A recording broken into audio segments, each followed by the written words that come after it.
তো friends, welcome back to my channel. দেখো, আজকের রেসিপির জন্য 5 পিস পটল নিয়ে নিয়েছি। আর দেখো, এই মশলাগুলি নিয়েছি গ্রেভি করার জন্য। এগুলিকে আমি মিক্সিং করে নেব। মিক্সি বলে দিলাম।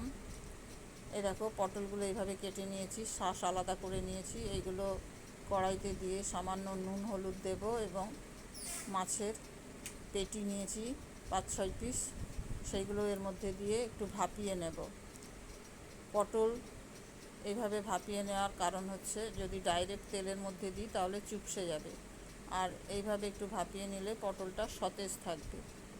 আজকের রেসিপির নাম হচ্ছে রুই মাছের পুর ভরা পটলের কোপ্তাকারি। দেখো বন্ধুরা, এইভাবে আমি পটলটাকে একটু ভাপিয়ে নিচ্ছি, মাছটাও ভাপিয়ে নিচ্ছি তার সাথে। দেখো, হয়ে গেছে। পটলগুলো একটা পাত্রে তুলছি, আর মাছ বা পটলের শাঁস এবং বিচি সেইগুলো অন্য একটি পাত্রে তুলে নিচ্ছি।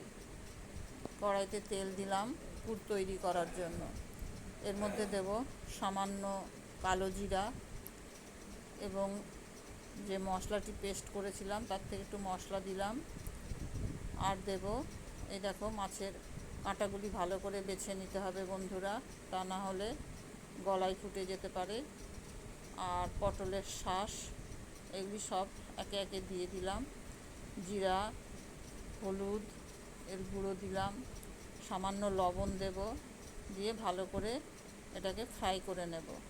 আর বন্ধুরা, এটাকে টাইট করার জন্য দিলাম সামান্য বেসন, যাতে পুরটা বেশ টাইট হয়। এবার হয়ে গেছে, নামিয়ে নেব। এবার দেখো, এক ফালি পটল নিয়েছি, বেশ পুরু করে মোটা করে পুরটা দেব, আর আরেকটি ফালি দিয়ে এইভাবে ঢেকে দেব। দিয়ে সমস্ত পটলগুলি এইভাবে পুর ভরে তৈরি করে নেব।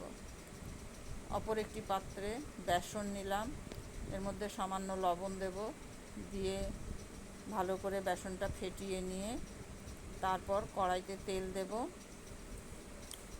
এই তেলের মধ্যে পটলের কোপ্তাগুলো এইভাবে চুবিয়ে নিয়ে তেলের মধ্যে ছেঁকে নেব।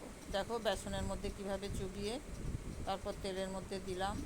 বেশ লাল কড়া করে ফ্রাই করে নেব। বন্ধুরা, তোমরা এইভাবেও খেতে পারো, সস কিংবা স্যালাড সহযোগে সন্ধ্যার টিফিন বেশ জমে যাবে, ভাতের সাথেও খেতে পারো।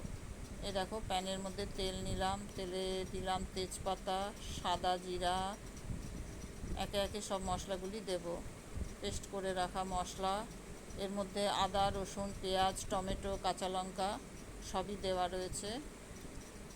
এরপর দেব জিরা, হলুদের গুঁড়ো, কাশ্মীরি লঙ্কার গুঁড়ো। এগুলো ভালো করে একটু ফ্রাই করে নিয়ে তারপর এর মধ্যে দেব একটু ভালো করে ফেটিয়ে নেওয়া টক দই। যেহেতু টক দই দিয়েছি সেহেতু সামান্য চিনি দেব টেস্ট অ্যাডজাস্ট রাখার জন্য। আর আমি যেহেতু সব উপকরণগুলোর মধ্যে লবণ দিয়েছিলাম, তাই এখন আর লবণ দেব না। জলটা একটু ভালো পরিমাণ মতো দিতে হবে, যেহেতু বেসন দেওয়া রয়েছে, জলটা টেনে নেবে। গরম মশলা দিলাম, হয়ে গেছে। এবার নামিয়ে নেব। বেশি ফোটানো চলবে না, বেসন ছেড়ে যাবে।